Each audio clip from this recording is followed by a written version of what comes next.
নমস্কার বন্ধুরা, দীপাস কিচেনে আপনাদের সবাইকে স্বাগত। আজকে আমি মিক্স ফ্রাইড রাইস বানাবো, সেটাই আপনাদের সাথে শেয়ার করব। তো চলুন আমি মিক্স ফ্রাইড রাইসটা কীভাবে বানাই একটু দেখে নিই।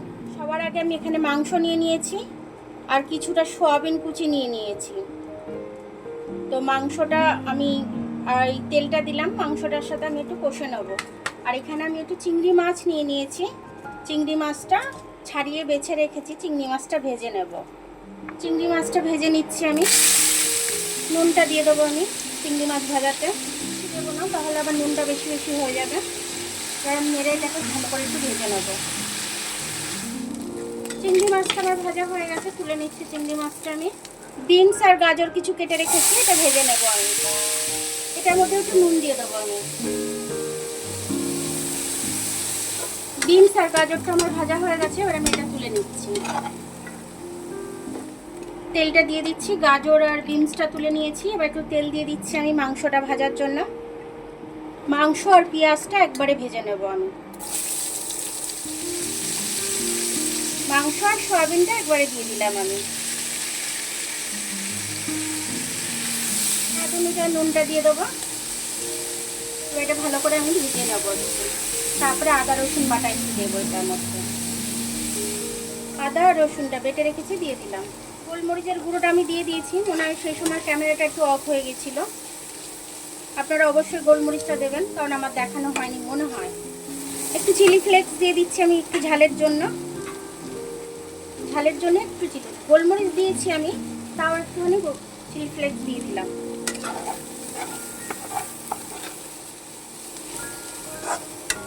একটু সোয়া সস দিয়ে দেবো আমি, 2 চামচের মতো সোয়া সস দিয়ে দিলাম আমি। দুর্দান্ত খেতে হবে সোয়া সসটা দিলে। 2টো ডিম ফাটিয়ে নিলাম আমি এখানেতে।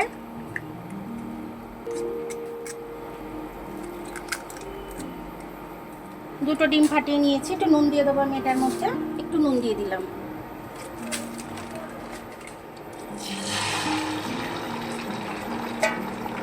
এইভাবে আমি ডিমটা ভুজিয়া করে নিয়েছি। খুব সুন্দর করে আমার ডিম ভুজিয়াটা হয়ে গেছে। এবার আমি ডিম ভুজিয়াটা নামিয়ে নেব। কড়াটা বসিয়ে দিলাম আমি। আবার রাইসটা দিয়ে দেবো আমি।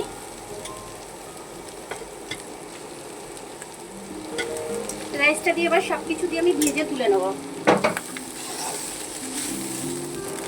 ডিম ভুজিয়াটা দিয়ে দিচ্ছি আমি। চিংড়ি মাছটা ভেজে রেখেছিলাম দিয়ে দিলাম। গাজর আর বিনসটা ভেজে রেখেছিলাম দিয়ে দিলাম। এবার এটা আমি নেড়ে মিশিয়ে নেব। হালকা করে 1/2 চামচের মধ্যে একটু চিনি দিয়ে দেবো, তাহলে টেস্টি হবে আরো সুন্দর। এইভাবে আপনারা দিয়ে করে খেয়ে দেখবেন, খুব ভালো লাগবে। ফ্রাইড রাইসটা আমার হয়ে গেছে, আমি একটু ধনেপাতা দিয়ে দিচ্ছি। এবার এটাকে আমি নামিয়ে নেব। দেখুন আমার মিক্স ফ্রাইড রাইসটা খুব সুন্দরভাবে হয়ে গেল। আপনারা এইভাবে ঘরে তৈরি করে নেবেন।